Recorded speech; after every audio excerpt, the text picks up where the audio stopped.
is it hidden? Secret government warehouses. Where are they? And what secrets do they hold? You can't apply federal laws to a non-existent place. Tonight, an investigation to find out. How do people get in here? We'll travel the world looking for answers.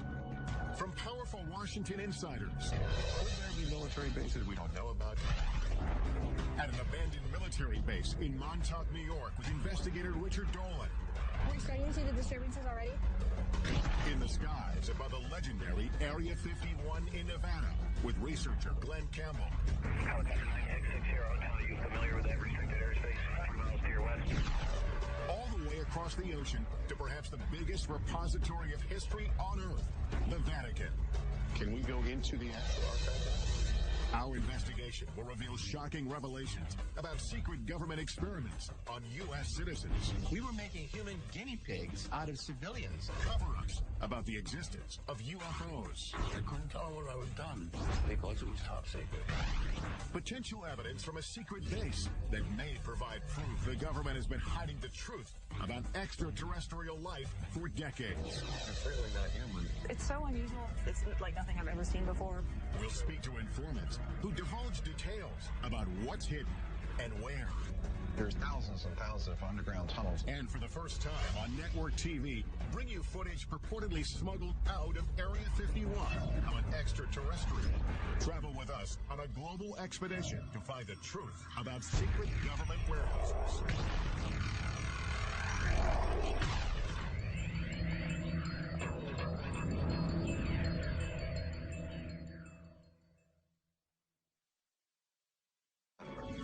Welcome to Warehouse 13.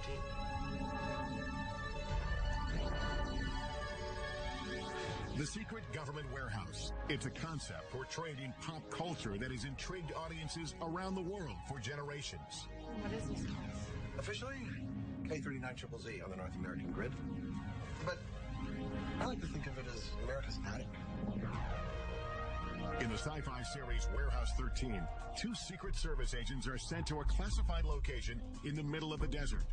There, they are told they must protect a mysterious government facility full of historical artifacts that have potentially catastrophic paranormal powers. What you're supposed to do is hunt down whatever is threatening to ruin the world's day and neutralize it and bring it here. You're going to snag it and pack it and tag it. It may seem like a far-fetched idea, but we know there are locations around the world where governments are hiding things. On military bases, in government archives, in underground bunkers. Many of them pertain to national security. But are there other deep secrets inside these restricted areas? What are they doing in Fort Knox or in Area 51? What are they doing in the Vatican that I can't go in and see? The mere fact of refusing to let people in makes the people on the outside question, why are they being shut out and what is actually happening in that secret area or secret meeting? Are there facilities we don't even know about, hiding things we should know about? Some say yes.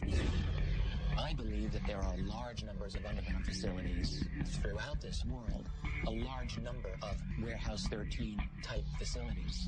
Everything's in its little compartment, buried away very, very secretly, whether it deals with mind control or UFOs or maybe secret biological weapons or what have you. Secrecy is the norm, not the exception. To answer these questions, we began our investigation in Washington, D.C.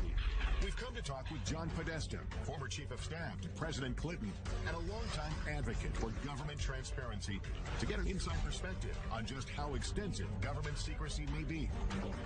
Has the government, in your knowledge, ever gone too far in keeping something secret? I mean, of course the government can go too far and keep it secret, and those habits kind of die hard. We just need to be observant to ensure that the public gets the maximum information that we can provide it. Is there a sense sometimes that the American public can't handle this information? People who are classifying information think the American public can't really handle it or don't need to know it. I think over the long term, that's really dangerous. I think the American public can handle the truth. But how much don't we know as a society? There are sensitive operations that are kept secret that is critical to the success of those operations. But having said that, there's a lot that's swept into that zone, which for reasons that really are not about security, but could be done because if the public knew, they wouldn't want it being done in their name. One of the biggest sources of speculation is the existence of still classified UFO files. Why has the U.S. not been more forthcoming, opened up more information about UFO sightings, either proving or disproving? I think that's a question that I ask myself. I mean, is there something really in there that the American people couldn't really be made available to? Maybe, maybe it'll seem whatever the government was doing at the time might seem a little silly in retrospect, but so what? I mean, I think the public has a right to know that. While the U.S. government still keeps UFO documents stashed away at a government facility somewhere, other countries are finally coming clean. In 2008, the UK declassified its UFO records. And for the first time, witnesses, including members of the U.S. military, have been able to publicly come forward with their stories. I couldn't tell them what I had done because it was top secret. Milton Torres is a retired U.S. fighter pilot. In 1957, while stationed in the UK, a strange assignment came over his radio. They informed me that this was going to be an active firing mission. Then they said, this is an unidentified flying object. We want you to shoot this thing down. When Torres reached the designated coordinates, a giant object appeared on his radar screen. It was doing maneuvers that I couldn't follow. It would stop and then take off. Right angles. I got in.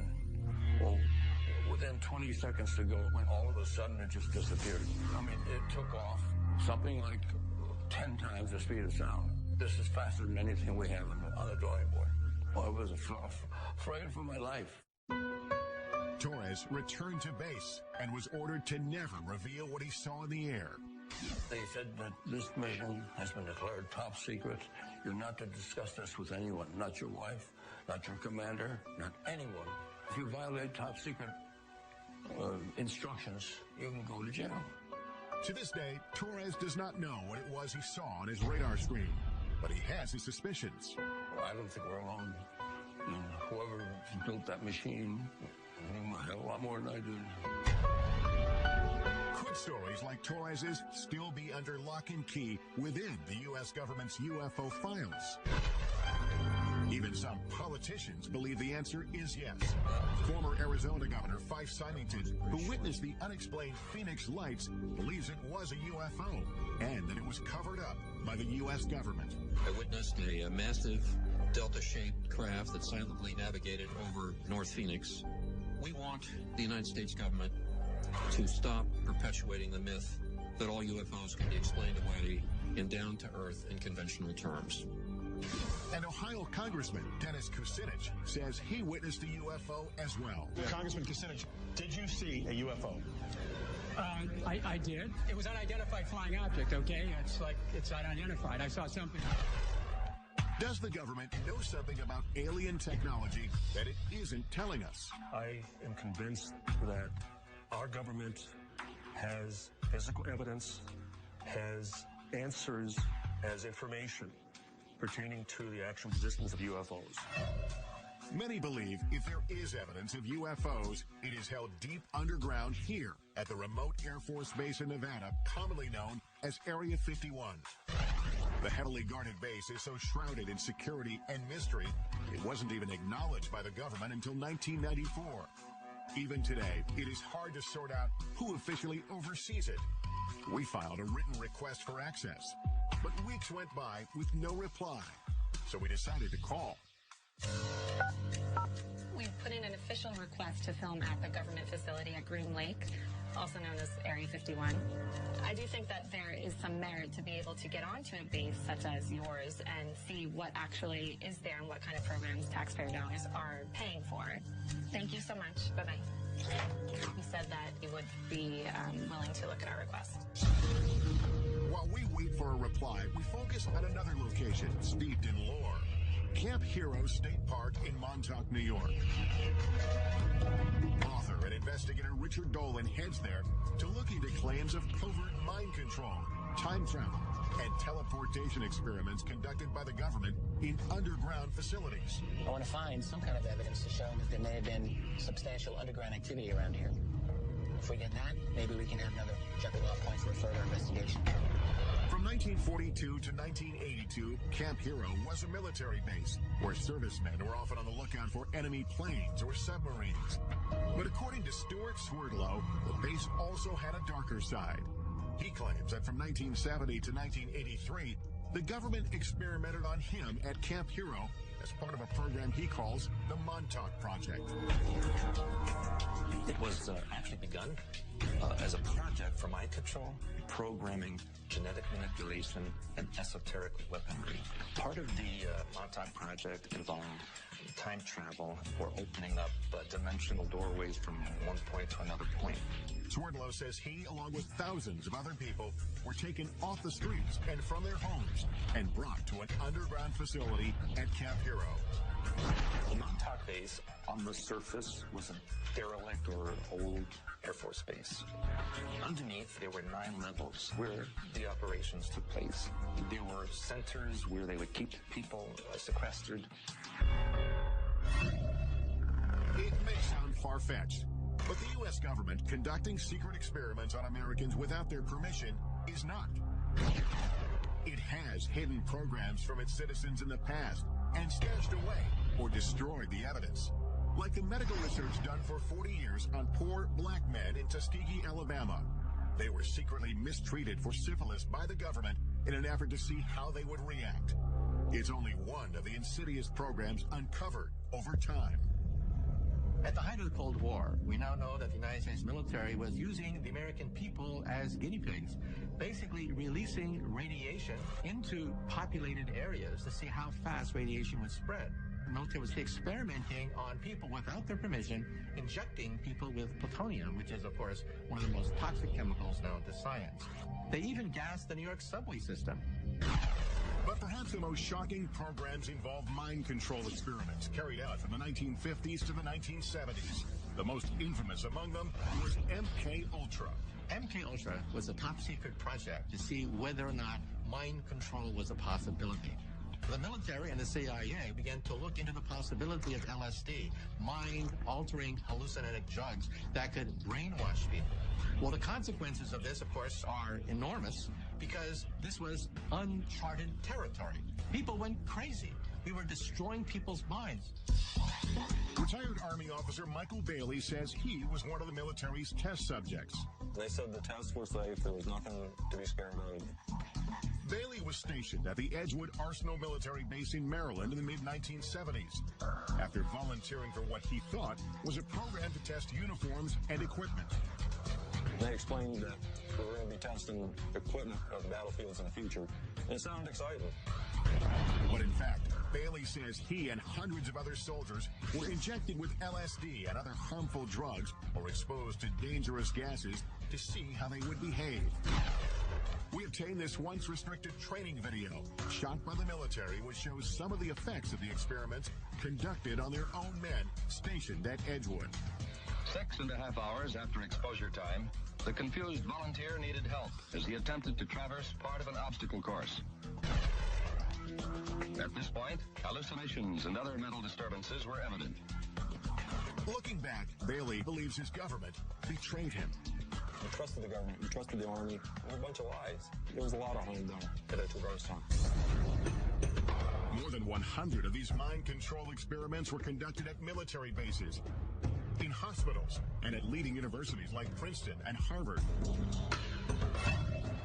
But these programs had some disastrous consequences. There were a number of suicides, a number of unsuccessful suicides. One man who had been dosed with LSD actually tried to commit suicide on his front lawn in front of his children and was in what's commonly called a flashback state. The truth behind MK-Ultra was only revealed in the mid-1970s. All the classified documents were ordered to be destroyed by the head of the CIA. But about 10 boxes of financial records were overlooked, and a small portion of the dark truth was uncovered.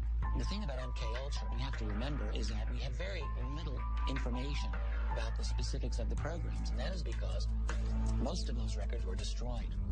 Without comprehensive records about who exactly was involved, some speculate that MK-Ultra victims may have changed the course of history. The assassin of Robert F. Kennedy, Sirhan Sirhan, has been speculated for a long time to be a mind control victim. At Harvard, it's interesting to note one of the students involved in the experiments there was the Unabomber. If experiments like MK Ultra took place without public knowledge, is it possible the Montauk Project is another example of a government program that to this day remains classified? We only learned about MK Ultra by accident. It could so easily be the case that had all those records been properly destroyed, to this day, all MK Ultra would be rumor. When I think about that in connection with something like Montauk, it makes me think that it's just possible that the Montauk Project remains rumor because simply the guys running the security did a better job than they did with MK Ultra. Could the U.S. government have been conducting experiments inside secret underground bunkers at this retired military base? That's what Richard Dolan is hoping to find out. If the claims about the Montauk Project are true, that'll change everything about what we think we know about this world. And I have to say, if you're going to have a secret program, then Montauk is a great place to have it in a lot of ways. It's very remote. I think that it's possible that there has been some strange activity going on under there. Since the base is now a state park, we asked park officials for permission to access any underground areas. But they said they are not aware of any tunnel system in Camp Hero. Dolan has heard otherwise. I'm told that there are interesting structures in this area. Tunnels I've read about. I want to see something. And what he finds may change what we think about the Montauk Project. What the hell is this? What is this? Ahead, I'll join Dolan at Montauk, where we'll use cutting-edge technology to look below the ground. There is something here that could be an underground structure. Later, I'll examine potential evidence that could prove the U.S. military has been covering up the existence of extraterrestrial life for years. Could this be the smoking gun that we're all looking for? But first, I'm heading to Rome, Italy, to try to get past the Vatican Gate and into one of the most mysterious repositories in the world, the Vatican Secret Archives. No one knows exactly what secrets are in the Vatican archives. They are so huge. All this when Inside Secret Government Warehouses continues.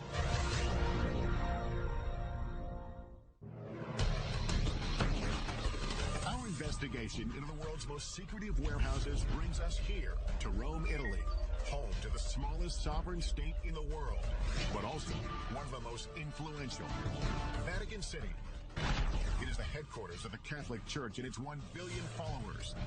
And although its government rules over only 108 acres of land, the reach of its power has extended around the world. The Vatican is an intriguing place because it's the oldest continuously existing organization on the face of the earth. You can trace it back 2,000 years. The Vatican's role in shaping history is well documented, and some of it, like its support of the arts, is proudly on display here. It's one of, if not the greatest, repositories of art, history, tradition, theology, and written material in the world. It is a treasure trove. Behind me are the hallowed halls of Vatican City, and somewhere deep inside, the Vatican's secret archives. 52 miles of shelves holding thousands of documents. It is perhaps the richest repository of history in the world, and yet it is off limits to almost everyone. For years, scholars and citizens alike have wondered what's hidden inside. Is the Vatican guarding powerful secrets? No one knows exactly what secrets are in the Vatican archives.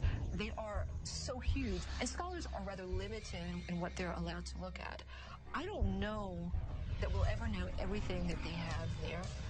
The secrecy and lack of access have stoked the interest of academics, writers, and even Hollywood. In the novel and later movie, The Da Vinci Code, it is speculated that the church might be hiding the truth about the bloodline of Jesus Christ. While in the movie Angels and Demons, an ancient document stored inside the archives holds the key to preventing a secret society called the Illuminati from exacting revenge on the Vatican. This week, The archives in the movie is a vast, highly secure, state-of-the-art facility filled with millions of documents. The chambers are hermetic vaults. Oxygen is kept at lowest possible levels. There's a partial vacuum inside.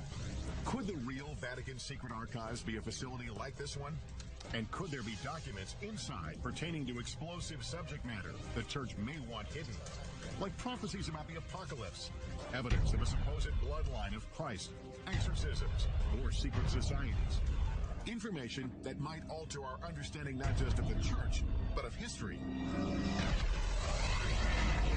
Recent discoveries tell us yes.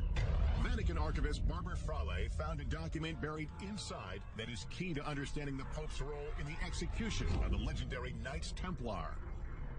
Many people believe that Pope Clement V led the investigation into the Templar Knights and disavowed them and led to their downfall. You have found a document. What does that document tell us about the story?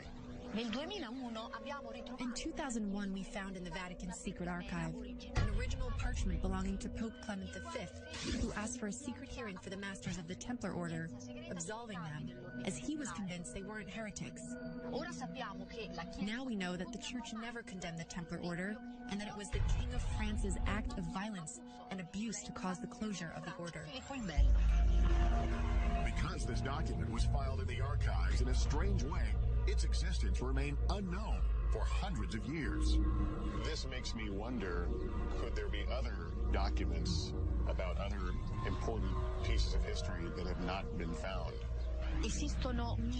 There are still millions of documents which are yet undiscovered in the Vatican secret archive. So what else might be hidden unintentionally or intentionally inside? Much of the speculation about what is intentionally withheld is about end-of-the-world prophecies, like the famous Third Secret of Fatima. It is one of the most well-known and important prophecies to Catholics around the world. The story goes that in 1917, a vision of the Virgin Mary appeared several times to 3 small children near Fatima, Portugal. Today, a site where thousands of the faithful flock each year. During her visits, the vision is said to have shared 3 secrets about the future, but the Vatican only revealed the first 2. The first one was a vision of hell. The second one had to do with the end of World War I and the beginning of another great war shortly thereafter if Russia wasn't converted to Catholicism. But the third secret was withheld, leaving some, like Fatima researcher Christopher Ferrara, to wonder what it said. In 1960, for reasons unknown, the Vatican let it be known that the secret was going to be placed under seal forever. But on June 26, 2000, the Vatican finally relented under mounting pressure and published a vision. The announcement of a third secret made international news. For years, people speculated that the third secret was actually a prophecy about the end of the world. Today, before 500,000 followers, a Vatican official revealed the secret. The vision showed a bishop dressed in white, shot down by a burst of gunfire. According to the Vatican, the prophecy of the third secret was fulfilled on May 13th, 1981. That's when the Pope, interpreted as the bishop in white, was shot here on St. Peter's Square as he waved to the faithful from his vehicle. But there are those who don't believe that explanation. They believe the real third secret may still be hidden inside the Vatican, and that it contains an even more startling revelation. A revelation about a global crisis. The secret involves a crisis in the church and some kind of apocalyptic scenario that affects every man, woman, and child on the face of the earth. I've been granted rare permission to enter the archives with our cameras to see what's inside. The first thing I'm shown is kept in the head archivist's office, and it exemplifies the kind of rich history that's stored here. Explain what this document is we're looking at. This is the letter addressed to Clement VII from the Lords of the English Parliament, in which they ask the Pope to annul the wedding between Henry VIII and Catherine of Aragon. This led to the Church of England breaking away from the Catholic Church, did it not? But not all the documents get such a grand display. Most of them are buried deep inside the main archives facility. The Archives Secretary General, Luca Carboni, has agreed to meet with me and take me into the heart of it all. Can we go into the actual archive now? We go to see the storage of the storage, archives. where the storage.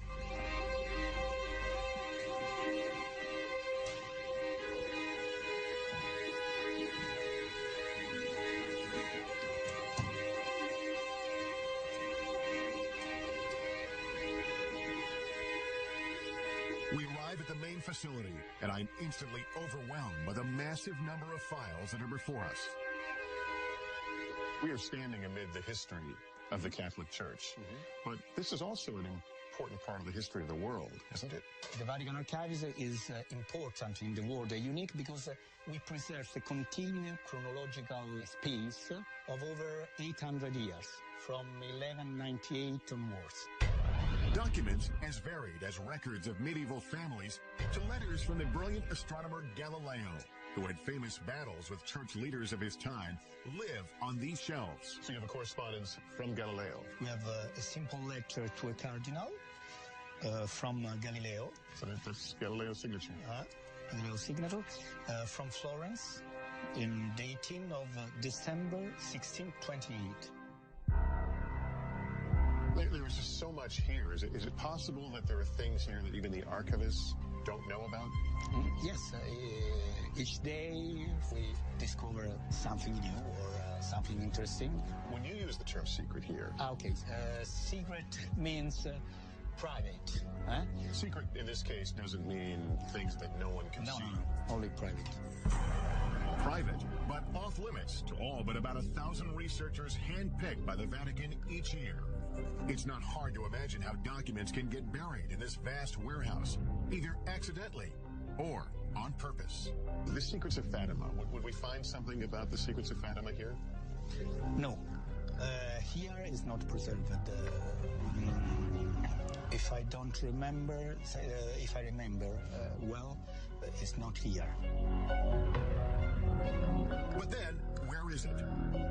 Are there other secure places within Vatican City? Even within this facility, there are areas that are restricted, like the parchment room, holding some of the oldest and most important documents. Can scholars and researchers come here? No. Only the staff of the Vatican Archives. All your parchment are kept here? We preserve 50,000 of single parchment in this room on the floor. The air feels different. Is the climate controlled here? It's under control. And what is in here? Here we have the famous Templar trials.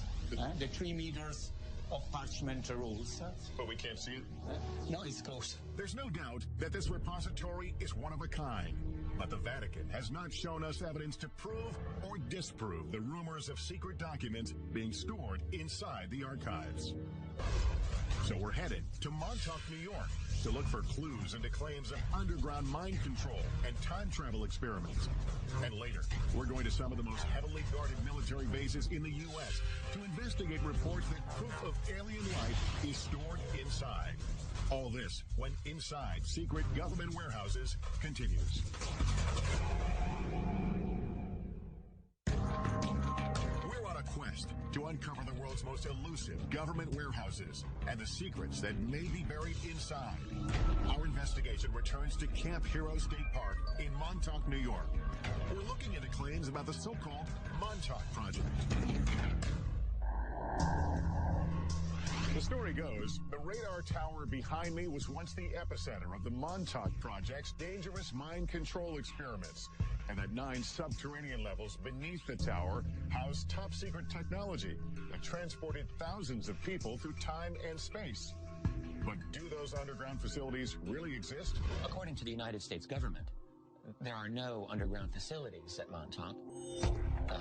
Of course, you have to bear in mind that the United States government does almost certainly have many underground facilities that they don't wish to acknowledge.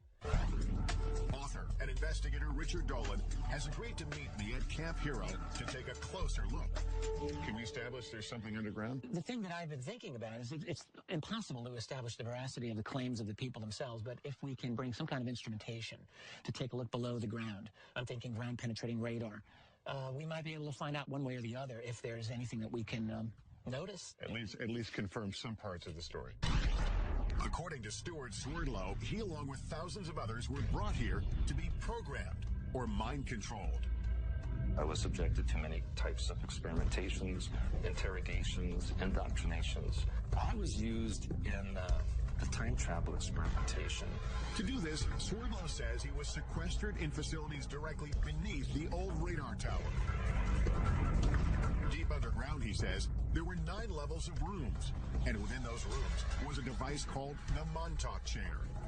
Looked kind of like a dental chair that the person would sit on. There would be a headset that would go over them. There were huge computer banks around that location. And there would be the psychic who would be sitting in the chair and generate thoughts electromagnetically into this device, which could be amplified and stored on a computer so that it could be amplified and transmitted.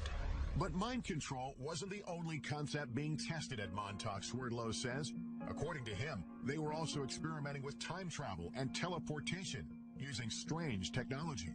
It's like a huge mirror frame, and in the frame there is technology that creates vibrational frequencies that can match points in time and space, and you literally walk through. And that is how they transported people from Montauk. If Swerdlow's claims are true, it would completely change the way we see the world. Up to this point, time travel and teleportation have simply been concepts explored in pop culture, in movies like the Philadelphia Experiment and Back to the Future. But were teleportation and time travel experiments like these taking place at Camp Hero? We asked the military about the existence of these experiments and underground spaces at this former base. After speaking with several different departments and officials, we still didn't get a clear answer. But theoretical physicist Michio Kaku says time travel and teleportation are not possible with current technology. Claims about the Montauk Project talk about teleportation, time travel. But let's be blunt about this. The United States military, the most powerful military on the planet Earth, simply does not have enough energy to bend space and time into knots. Still, we know the government does have a history of experimenting on unwitting Americans, especially with mind control. So we brought in the latest technology to help us determine if there's anything underground here. Jamie Harmon and Dan Welch are ground-penetrating radar technicians. The technology they have should be able to detect anomalies underground. I know this is ground-penetrating radar, but explain to me what you can do with this. This orange box here, this is the radar pulse that's going down into the ground. When they meet something with a different material property, like stone or something metal, we'll get a reflection, which will bounce back to the surface. So if you see a man-made tunnel or something, it would show up pretty clearly on that? Mm-hmm. Yeah, it takes a little interpretation, but it will show up on the screen.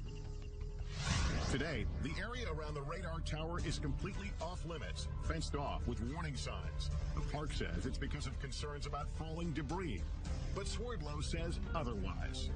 The reason there's a fence around the radar tower is because underneath there is the main part of the Montauk base. They don't want people going in there. The entrance is sealed.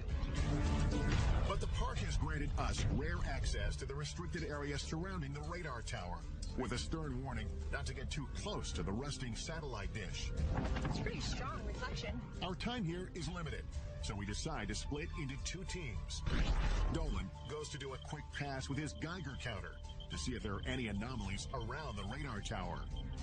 It's basically reading at just under 10, which is very low.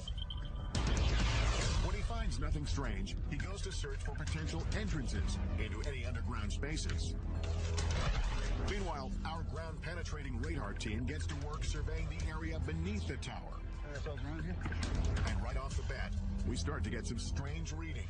So, yep, we're starting to see the disturbances already. This is the very beginning of what we were expecting to see for the anomaly. So we know it starts here. Yep, and it's pretty strong. And we're looking at about 10 feet in depth. This being the surface here. So it's a very distinct start to it. Yeah. Mm-hmm. In the meantime, Dolan is canvassing some of the surrounding wooded parts of the park.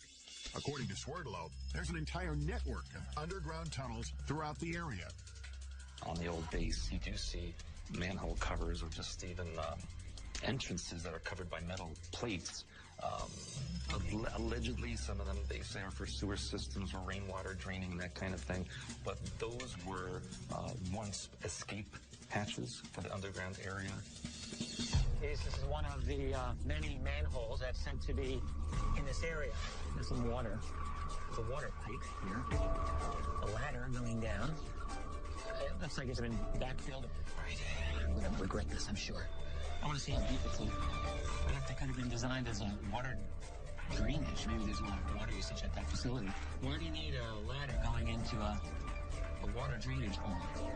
Dolan finds several of these uncovered manholes, but they lead no further than 7 feet down. So he returns to check on me and a GPR team, and we are getting compelling readings. We did a number of passes right around this area here, and down about 10 feet or so, it looks like we're getting the surface of something interesting. But you're also seeing it's rather flat. Mm-hmm. It does have a nice flat surface to it. So given this area here, the topography of this hill, how it slopes down, if something was flat, it might be more evidence that it could be more man-made. In other words, it appeared that it could be a roof of something that even went below. Sure, could be the top of top of an underground chamber. It's the most compelling evidence. Well, it's about par for the Montauk mystery because it gives us a little bit of something, but not enough to really say yes. But here's the deal: it's about 10 feet below us, and if there are 9 levels, apparently we would only see the top level. That's correct. Yeah. So there's no way of knowing what would be beyond that. What the GPR technology has uncovered may be just a first step to determining if there's anything underground. But without the park's permission to start drilling, there's no way to be certain. But that doesn't mean our investigation ends here. We still have one more place to look for proof of underground facilities in the area. The tunnel systems that exist in the town of Montauk and Montauk Manor still exist. These locations have tunnel systems that go towards the Montauk base. We've come to the Montauk Manor, an old hotel built in 1927, to see if we can find these supposed underground tunnels and whether they lead to Camp Hero 5 miles away. So what is this place? Well, these are the access tunnels, like the foundation of the Montauk Manor. And built in 27. And the tunnels go for quite a ways. Jimmy Hackett works at the manor and has been exploring these tunnels for decades. Have you gone through the whole route? I've gone through a big portion of it, but there's still some unexplored sections right there that I haven't been through. Have you ever explored Camp Hero? Yeah, I did. Actually, when we were younger, we played up there while it was actually a working Air Force base. We found, I don't know what you call them, but they were tunnel-like. We climbed down metal rebar ladders into these square tunnels. Are those the manholes that we're talking about? These are different? Yeah. These are cement square with metal lids. And those are now sealed over? Yes. Yeah, I've heard they were filled with cement. But they're tunnels under Camp Hero? Yes. We start to make our way through these tunnels. They quickly get lower, narrower, and harder to navigate, with no end in sight. Well, we can get through here. We can get through here. Yeah. Cobwebs in here. Not a cobweb, it just keeps going. Turns around to the right. Oh, great. This could go on forever. Okay. Come on up here and take a look at this. We finally get to a point where it is no longer possible for 2 people to keep moving forward. He's gone ahead a little bit to see exactly how far it really goes. I can't believe it goes this far. Neither of us can figure out why you would have a crawl space of this length under this building. Richard, can you hear me? My way back here. I couldn't find the end of it. I'm here. It's very, very long. And one end is a dead end, but then it branches off and it goes into several different directions. I can imagine people are getting temporarily lost down there anyway. As far as either of us goes right now? I think so. These seemingly never-ending tunnels add another dimension to the Montauk mystery and keep the story alive. We may never know the truth about the Montauk Project or about what may have taken place here at Camp Hero. What we do know, of course, is that military bases here in the U.S. and around the world are ideal places to hide classified projects. And that's exactly where we're headed next, to 2 of the most secretive, heavily guarded military bases in the country. Our first stop is Wright-Patterson Air Force Base in Ohio. Could the potential evidence we uncover there prove once and for all the base has been engaged in a cover-up of alien life?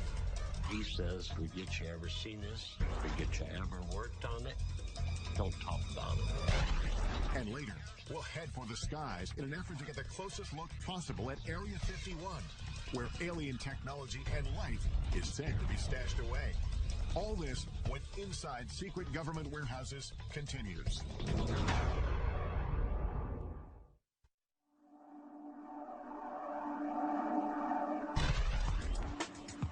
Our search for the truth about secret government warehouses has taken us on a global journey. We've been to Montauk, New York to explore allegations of mind control and time travel experiments underneath an abandoned military base. And we've traveled across the Atlantic to delve into the depths of the Vatican's secret archives in search of answers to age-old mysteries. As our investigation deepens, we check in at our nation's capital, where we are still looking for answers and access. We made that request via fax 4 weeks ago, and we haven't heard anything back. We would love an opportunity to go to the facility and tour it. For weeks, we've been calling the Air Force, requesting permission to get inside Wright-Patterson Air Force Base in Ohio, and what may be the most secure military base in the United States, the legendary Area 51. Oh, you've never allowed visitors out there? After phone calls to multiple government agencies, we finally reach an Air Force representative who agrees to review our request one more time. Thank you so much. I would appreciate that. The Pentagon's reluctance to let us into these military bases only fuels our curiosity. Could they be hiding more than military secrets inside? And are there other bases, or even warehouses like the one depicted in the sci-fi series Warehouse 13 that we don't even know about? And that is exactly what we do here. Take the unexplained, and we just safely tuck it away in this supersized Pandora's box. Washington insider John Podesta says the idea of a central warehouse is a myth. There's, of course, not one single place that classified information is distributed across the country and across the globe. Could there be military bases we don't know about? Could there be places underground? Well, if we don't know about it, how do we know? Officials at Wright-Patterson Air Force Base declined our request for an interview. But we are able to speak with Congressman Michael Turner, who represents the Dayton, Ohio district where the base is located. Wright-Patterson Air Force Base is known as the largest Air Force base in the world. It has over 20,000 people who work inside the fence, largely in research and development. It has been involved in every plane for the military, starting with the Wright brothers plane, going straight through to stealth. Turner acknowledges Wright-Pat's classified research has inspired theories about extraterrestrial technology stored on base. Whenever you have a base that's 8,000 acres and only 10 planes, there's a lot of research and development that's going on, and there's a lot of speculation. Speculation fueled in part by Wright-Pat's role in the infamous Roswell incident of 1947. The government has issued at least 4 different official explanations about what actually crashed in the New Mexico desert. And while theories may vary, certain facts are indisputable. A declassified FBI memo dated July 8, 1947 indicates the wreckage purporting to be a flying disc was secretly flown 1,500 miles to Wright Field by special plane for examination. After the Roswell incident, Wright-Pat became home to Project Blue Book, an official government investigation into UFOs. Well, I think people who were interested in UFOs certainly looked to the Air Force to have some kind of greater knowledge about what had occurred than merely those who had witnessed them and what their beliefs might have been. The Air Force investigated more than 12,600 UFO sightings. 700 of them remain unexplained when the government terminated the project in 1969. UFO author Donald Schmidt says Blue Book was flawed from the start. Now, true hardcore cases, we're going upstairs, we're going above Blue Book to something that we'll never know about. Retired Air Force Captain Robert Collins spent 22 years in the military, 6 of them at Wright-Pat. I had a top secret SCI, or Special Compartment and Information Clearance. Honorably discharged in 1988, Collins says he has come forward because he wants the military to stop covering up the secret UFO research he believes it has been conducting at Wright Pat for decades. It deals with all the black programs that the Air Force has, including all the classified super secret reverse engineering programs for UFOs. There are witnesses who support Collins' claim and say they had access to extraterrestrial evidence on the base. According to one account, officials at Wright Pat revealed the Roswell wreckage to an elite group of men from the prestigious Air War College who were sent there on assignment. Among them was a lieutenant colonel named Marion Magruder. He said they were trying to determine whether they were going to make public something that had recently happened. A fighter pilot in the Second World War, Magruder, known by his combat moniker Black Mac, was no stranger to military operations. But this mission was unlike any other. It was so highly classified, he only revealed it to his family 50 years later when he was dying. He said, I want to tell you that we're not alone. Magruder spoke vividly of a shocking encounter with an extraterrestrial being. I had quite a bit of empathy for him, and he said he was more humanoid than alien, but he had a much larger head, larger eyes, long, slender arms, thin little legs. He appeared to my father to be very sad. Magruder struggled silently with what he saw until the last days of his life. My father said we killed him because of the experiments and stuff. That had an incredible impact upon him. And it may be that his memories weren't all that haunted him. There would be some people come to visit him to discuss that situation with him. Whoever it was, and I never knew who it was very interested in making sure that secret was kept. The Air Force referred us to its 1985 fact sheet that addresses persistent UFO rumors. It says there are not now, nor ever have been, any extraterrestrial visitors or equipment on Wright-Patterson Air Force Base. Yet, over the years, questions have grown, suspicions sparked by testimony from former employees, including Robert Collins, who says underground facilities are strategically hidden throughout the base. Never find it unless you know where to look. Coming up, reports of a complex labyrinth deep underneath Wright Pat. And physical evidence allegedly from the base that may prove a government cover-up of alien life. I'm too old to worry about my reputation.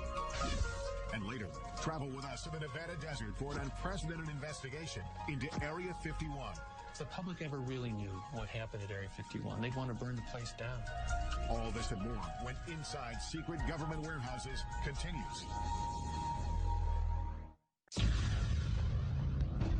We've come to Wright-Patterson Air Force Base in Dayton, Ohio to investigate the truth about what may be hidden inside. Is this base ground zero in a government conspiracy to cover up evidence of alien life? Many UFO researchers believe so. They have the proof. They have the physical evidence. To this day, everything still points to Wright-Patterson Air Force Base. According to retired Air Force Captain Robert Collins, the next building is 620. These civil engineering drawings show entrances to a massive complex of tunnels and vaults located under the base, which leads to a set of stairs. Combining data from 25 years of research with information leaked to him by unnamed sources, Collins describes what he believes he's under the surface. All these tunnels and vaults are completely independent of anything else in Wright-Patterson Air Force Base. 60 feet down, below ground. And then there's a limestone rock bed, which is anywhere from 10 to 15 feet thick. So you may be as far down as 70 feet. We're looking at probably the size of a couple football fields at least in length. There's roughly 4 big vaults. They're about 100 by 100 feet in size. They got carpeting on the floor of the tunnels, and you could drive a pickup truck through. Collins says the most remarkable secret isn't the underground complex itself. It's what he says the Air Force was and possibly still is hiding inside. The things that were stored in these vaults were, of course, bodies, alien bodies. All the cryogenic equipment used to support and maintain and preserve those bodies, and medical examination tables and biological meteorological testing equipment. The Air Force denied our request for an interview with a representative from the base. But local Congressman Michael Turner says plenty of classified information is at Wright Pat, and it's all with good reason. A lot of the things that are going on at Wright-Patterson Air Force Base are secrets that need to be protected. There are things that are in development, research that we're doing, possibly for capabilities for us in the future, or even how we're looking at our potential adversaries. A statement issued to us by the base says the evolution of virtually every Air Force aircraft flying today can be traced back to Wright Pat. They tell us current developments include material that can sense and then heal its own cracks, as well as bird and insect-sized aircraft capable of swarming. One of the few reporters allowed on base to investigate the legends of UFOs at Wright Pat is Emmy Award-winning newsman Carl Day. An awful lot of unanswered questions. And tonight, we're going to try and sort out facts from fiction. They said, well, come on in and look and see if you find anything. This is at the invitation of the Air Force. Aware of reports about underground chambers, Day asked to be escorted to the lowest level of Building 620. The tunnel that I went through was certainly not big enough to drive a truck through, and we had to duck down on these tunnels because they were very low. While Day didn't find hidden tunnels, he uncovered something even more shocking. It was a small mandible, which is the lower jaw of something. In the course of his reporting, Day met a dental technician from a Veterans Affairs hospital 15 miles outside of Wright Pat, who said he had worked on a strange impression of a mandible brought from the base. At the time, the man was so afraid to tell his story that he didn't reveal his name or face. Never seen anything like this before in human or animal. Neither one. Today, at 81 years old, John Musgrove speaks undisguised for the first time. I'm not going to be around too many more years, and I'd like for this story to be out, because I don't think the federal government is ever going to come out and say, yes, there are aliens and they are visiting us. Musgrove says that in October of 1979, two uniformed men he recognized as officers from Wright Pat came to the VA hospital to obtain a cast of a dental impression. There was no blood and saliva. It was just dry as a bone. And I noticed right then and there I had something unusual. I thought to myself, my God, what have I got here? When Musgrove finished the assignment, his boss made it clear not to speak of what he saw ever again. He raised his hand up like this for the impression, looked at me and crushed it and threw it into the trash. And that's when he says, forget you ever seen this, forget you ever worked on it, don't talk about it. The impression was broken, but Musgrove dug the pieces out of the trash and put it back together so he could duplicate the cast. Convinced the mandible came from a skeleton stored at Wright Pat, Musgrove gave a copy of the cast to Carl Day to investigate. But the case went cold when nobody Day showed it to could identify its origin. I didn't want anything to happen to it, just in case. So it's in a safe deposit box. And I've got the key. Day agreed to retrieve the mandible from his personal repository. There it is. This is the first time it's ever been shown on national television. I would love to know if this is indeed representative of the true alien's lower jawbone. You can imagine how small the head must have been. 30 years after the cast was made, pressing questions remain. Could this be the smoking gun that we're all looking for? And final proof that indeed we're being visited by aliens? That proves one thing. There's something other than human and animal. Coming up, does this mandible hold the secret to extraterrestrial life? A leading dental anthropologist weighs in. And that's not even close. Right. But first, join us in the Nevada desert. Does it make you wonder what's in there that has to be so secret that they kill? As we examine exclusive video that may expose what happens inside the most secretive military base in the United States. When Inside Secret Government Warehouses continues.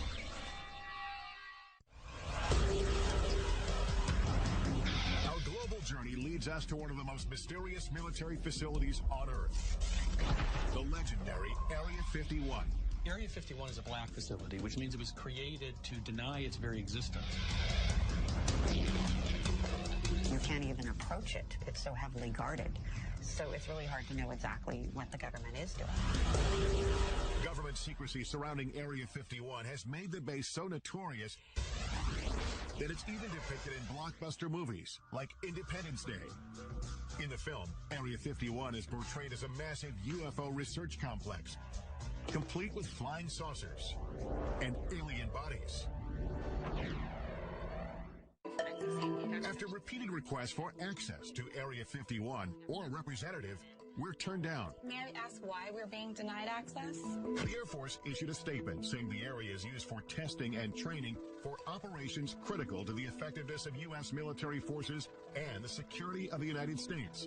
And some specific activities and operations, both past and present, remain classified and cannot be discussed. Undeterred, we hit the road to find out as much as we can without breaking the law. I'm now driving through the Nevada desert a couple hours north of Las Vegas, heading to the legendary Area 51, a place that perhaps holds some of this country's biggest, deepest military secrets. And what exactly goes on there has been the source of a lot of speculation. As local tourism shows, most of the speculation centers on extraterrestrial projects, reports of warehouses dug deep into the mountainside. There's some sort of earth-moving activity taking place in that area.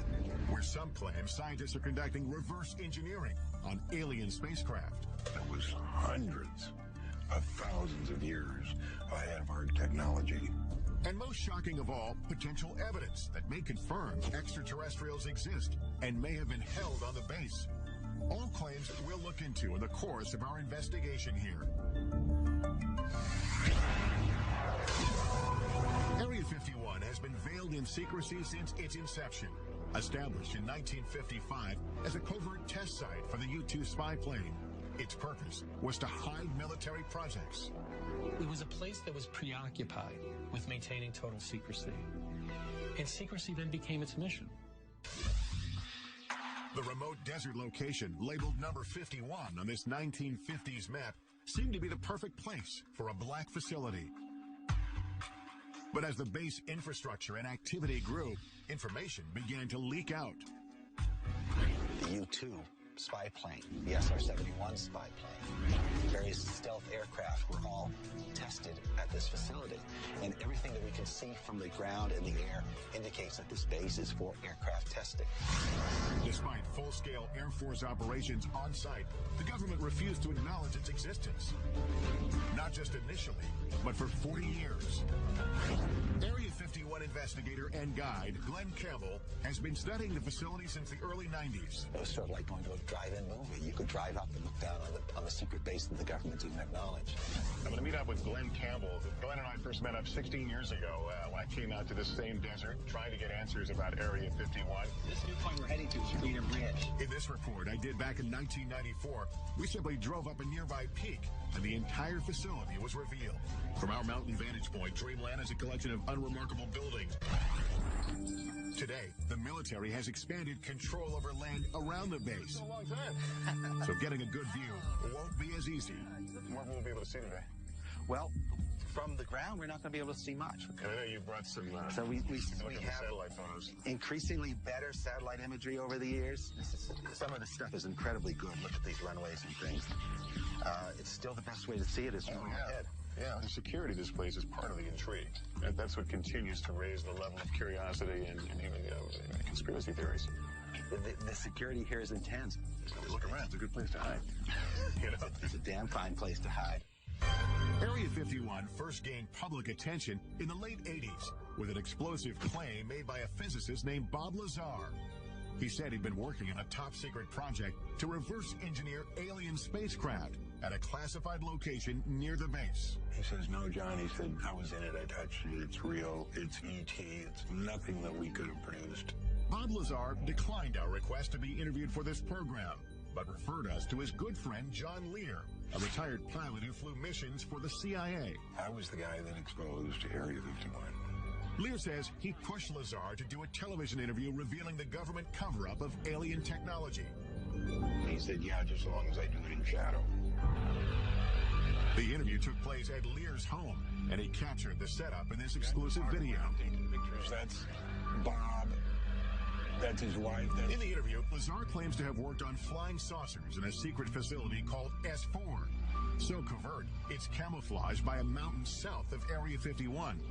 John Lear describes S4 as Lazar explained it to him. S4 is an underground base. It just looks like a slope of a mountain, but actually they're hangar doors, and they slide up. So it looks like just part of the mountain is sliding up. And then it would lead into a laboratory, and there was a set of hangars there. 9 hangars all together, and there was a flying saucer in each different one of them, and they were all different. Right, straight down the road. If the reports of flying saucers and reverse engineering are true, then could the government be using Area 51 as a warehouse for alien technology? Regardless of what kind of secrets the military is hiding inside Area 51, it's clear visitors aren't welcome. This is as far as we can go in public land. That's the first thing that strikes me. There's no fence, just a pair of signs. At first look, security at the base doesn't seem impressive. But soon, the complex layers of defense become apparent. I noticed tripods on the hill. Those are watching us. Cameras, they're looking down at us. They're looking at the road over there. You can't sneak by on this road. And if you miss that, you don't miss our friends up here on the ridge. Right. In the pickup truck. These guys are here 24 hours a day. Ground sensors, remote cameras, and private security around the clock. Yet the desert itself may still be Area 51's best protection. You know, when we came here, I expected to see a 15-foot barbed wire fence. There's no fence, just a series of these orange posts. These posts are the only marker that you're required to have in Nevada to mark a boundary line. They don't need a fence here. They've got 13 miles of empty desert to protect the base.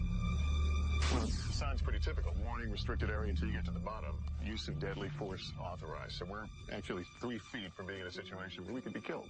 Doesn't it make you wonder what's in there that it has to be so secret that they'd kill? Could it be true alien visitors are being held at Area 51? Airing for the first time on network television, this video purportedly shows a live extraterrestrial on the base. He's apparently being observed by military workers through a glass partition. The source of the tape is a man who goes by the name of Victor. He won't reveal his identity for fear of retribution. Victor says the video was smuggled out when material from the base was being converted from analog to digital. He discussed the video with an altered voice in his 1996 interview. Approximately twice a month, they sit it down for a session that generally lasts from 3 to 5 hours. Victor claims the alien arrived on Earth in 1989 and was subject to regular interviews. In this session, he says the alien becomes distressed. He's checking for hemorrhaging around the eye sockets and in the nasal cavity. Victor believes the alien died in the mid-90s. We have no way to verify whether the video is authentic, but we'll take it to a creature effects expert in Los Angeles to test its plausibility. In the meantime, we scale a mountain in search of any sign of structures inside the restricted area. The point is to hug these orange markers. I haven't seen the orange markers. There's but we know the orange markers are to our right here. We're losing daylight and only have orange posts to guide us. One wrong step into the invisible border means we could be arrested. I see a structure off in the distance. What are we looking at there? That's the actual guardhouse. That's the actual gate within the Nellis Range. So if you were to keep driving on the road past those signs and you got to that guardhouse, you'd be arrested immediately. We continue to climb upwards until we can't go any farther. Well, this is as high as we can get. It looks like we're at the end of our journey because I see what do you call them, camo guys? Yeah, the camo dudes. Are here. There's some orange markers here. This is as far as we can go. This is where the border changes. I think our only option is to get in the air during daylight, and maybe I'll be able to get a glimpse and get some idea of what's in Area 51. But we're going to need daylight and a chopper.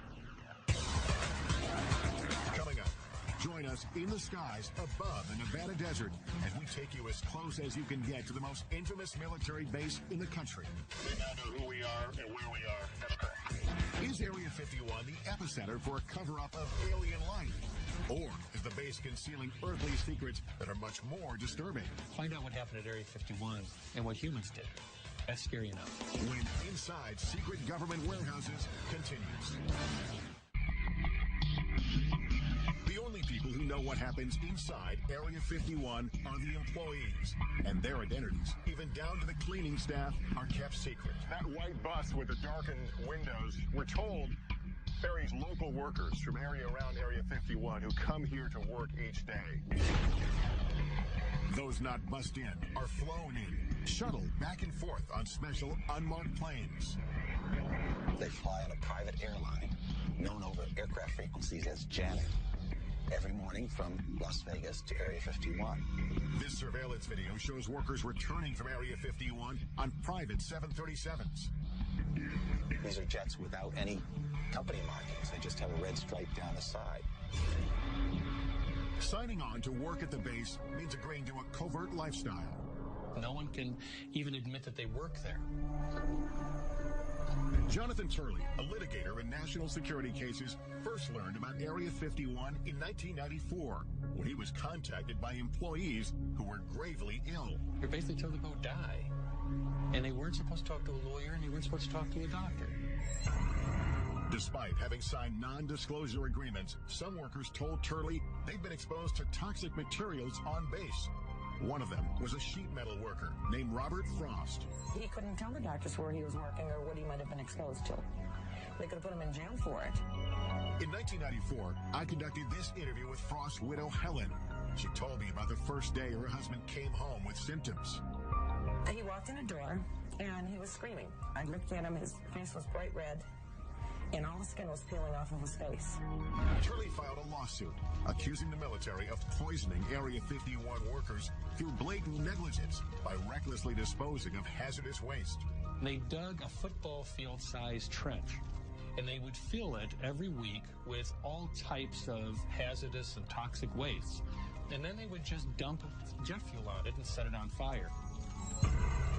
Though the base was operating in secret, Turley says the impact on some workers was difficult to hide. Many of them developed a strange condition that looked like fish scales on their body. This was taken just before he quit in March of '89. And then he had these large sores on his back. He had those all over his body. Turley's clients wanted to know what they were exposed to, but suing for information was a Kafkaesque task. At the time, the government denied Area 51 even existed. At one point, I just told the judge, Your Honor, I can take you there. I can point you to it. You can see it. How can it not exist as a matter of physics, let alone the law? Turley says it wasn't until he obtained satellite photos of the base that the government finally acknowledged some operations in the general area. They believed that they lived in a special place that was not reachable by federal law, that even killing someone it was just simply not something to be held accountable for. Eventually, Turley filed several lawsuits on behalf of sick workers. The legal battle lasted for 9 years. Some of his clients died during this time. The lawsuits succeeded in prompting the government to start conducting environmental inspections on the base as required by law. And as a result, the court found one of the cases to be moot. Another one was dismissed for reasons of national security. In the end, Turley's clients got no answers, and disclosure of the legal inspections prompted by the lawsuit was deemed subject to a presidential exemption. This means they can be kept from the public, and they have been to this day. This is a failure of immense proportions. It goes not just from the Air Force command at the facility, but extends all the way to the president himself. These were Americans. They had to be protected from their own government. Turley says all the stories about aliens at the base have provided the military with an ideal smokescreen. If everyone's looking for some galactic presence, they're not looking down on Earth for simple crimes. And so the government never really did try to kill the alien stories. They just wanted to kill the crime story. And so, public interest in Area 51 and its alien legends has endured. Tourists come from all over just to get a glimpse inside the border. there's all the signs and all the cameras watching you up in the hills and the guys in the trucks. It's like, okay, what do you really not want us to see that's back here? Like, what is it that you want hidden so well? Major land restrictions in the 1980s and 1990s have closed off nearly every reasonable land-based vantage point into the facility. So we concoct another plan. We really couldn't see anything from the ground, but we have another option. We've hired a helicopter, and we're going to go up and try to skirt around the restricted area and see what we can see. The sky is also now the focus for investigator Glenn Campbell, as he prepares to monitor activity in the restricted airspace above the base with high-powered surveillance cameras. We have 3 cameras recording 72 hours worth of video. These 3 specialized cameras will record continuously and capture anything unusual overhead, day or night. The idea is have Bald Mountain on one side, have this small peak on the other side. Looks nicer. As we await the results, I head off to do some aerial surveillance of my own. All right, I'm Tom. It takes several calls before finding a pilot willing to take us anywhere near Area 51. Well, these are restricted areas, and why they're restricted areas, they don't tell us. How close can we legally get? Well, it's recommended that you don't get closer than about 2 miles to the border. Are we going to tell them what we're doing? No, we're not going to tell them. We're just going to tell them we're going to be doing some flying looking area over if they ask. Let's do it. All right. Here we go. 4373 ident. 4373 with 910 for 9660 hotel. They now know who we are and where we are. During our ascent, we overhear communications between air traffic controllers and the unmarked government commuter jets. Janet 267, Ellis control radar contact, maintain that 15,000. That airplane he's talking to is one of the Janet airplanes, like an aerial bus service. Once we've flown over the highest mountain, Area 51 creeps into view. I can actually see it from here. We're probably about 10 miles from the border. But just as soon as the base is within sight, a warning comes over the radio. Helicopter 9660 Hotel, you familiar with that restricted airspace 3 miles to your west? 960 Hotel, affirmative. I'll be turning now. I won't get any closer than 2 miles to the restricted airspace. Copy that. It's clear that again, like on the ground, we're being observed. We are as close as we will be allowed to go to Area 51. This place is so restrictive that we legally can't even point our cameras in the direction of the base. We're at a little over 8,500 feet. It's a beautiful, clear day. This is absolutely the best view that anyone will be able to get of Area 51 from outside the restricted zone. I'm going to be able to tell you what I see as I look out. There are 2 what must be very, very large buildings, aluminum roofs. They shine very brightly. I can only surmise that they are hangars of some sort. There are a number of lower-lying buildings. All of it seems to be along the edge of a dry lake bed. There is what appears to be a very long runway. Our investigation has revealed as much visible evidence of the base as legally possible from the ground and from the air. I'm guessing they're a little more comfortable when we're leaving this area. More than likely. And if we've learned anything, it's that the government is intent on keeping what's hidden inside this legendary military base a secret.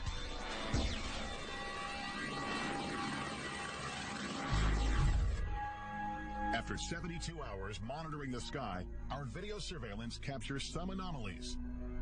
An eerie desert storm sweeps through the area. A bright light floats along the horizon after dark. And then we discover this glowing disc in the corner of the screen. Upon examination, the light turns out to be a car driving on the desolate road. The disc, however, remains unexplained. Campbell says it could be the moon. When you come to the desert and you look up at the night sky, you see more stars than you would ever see anyplace else. When you look up at all those million points of light, you gotta be crazy to believe we're alone in the universe. Coming up, our investigation continues as we travel from coast to coast to analyze the evidence we've discovered on our journey.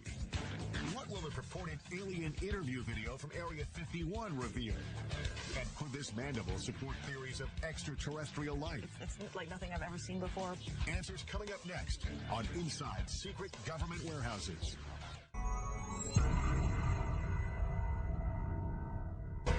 Our investigation into secret government warehouses culminates with analysis of the potential smoking guns we've uncovered. Does this video of an alleged alien interview at Area 51 reveal the truth about life beyond Earth? And could this mandible prove alien remains have been hidden on bases like Wright Pat for decades? We'll explore all the possibilities with top experts, starting with one of the most sought-after creature effects artists in Hollywood.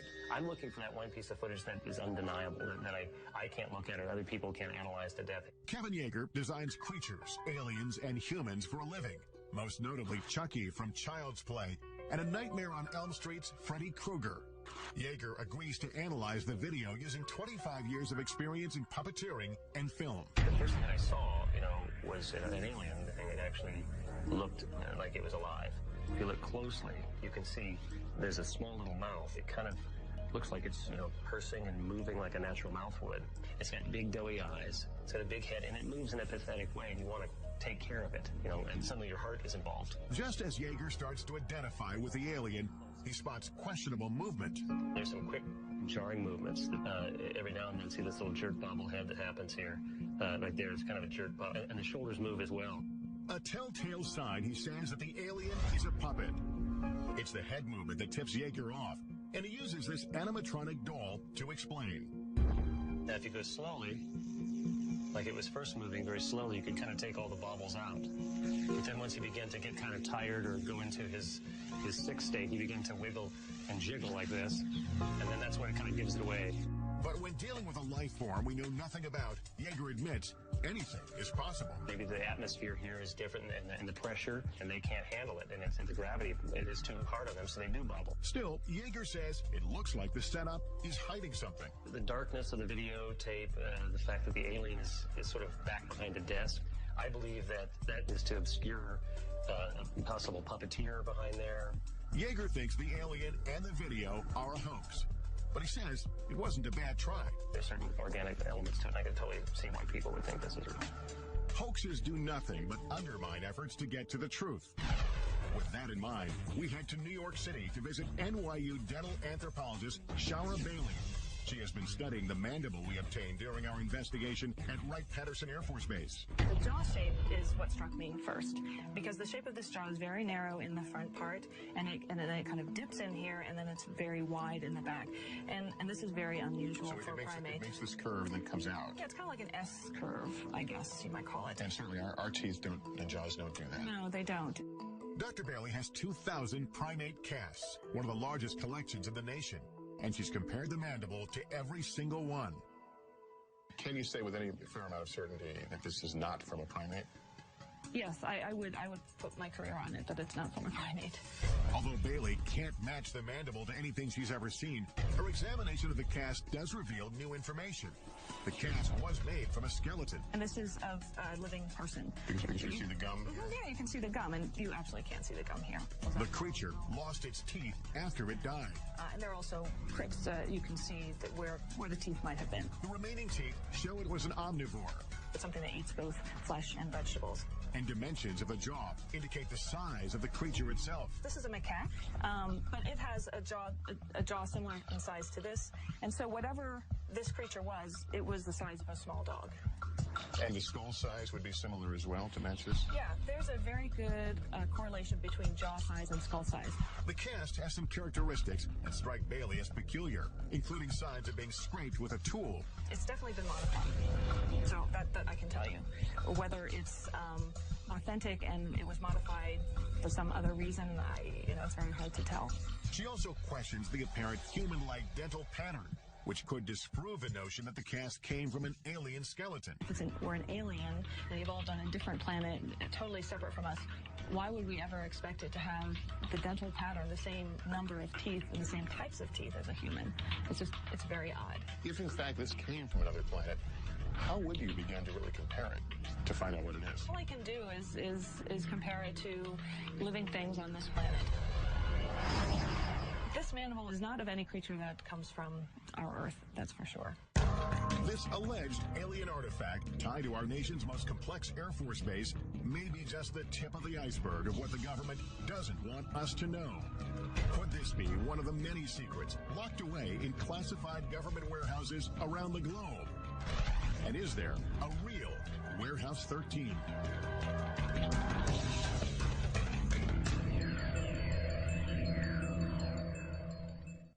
In the end, we can't say for certain what's below ground or hidden behind closed doors. What we do know is that there will always be information those in power don't want us to know about. And as a society, we have the right and the responsibility to keep asking, to keep pushing, to discover what they don't want us to know and why.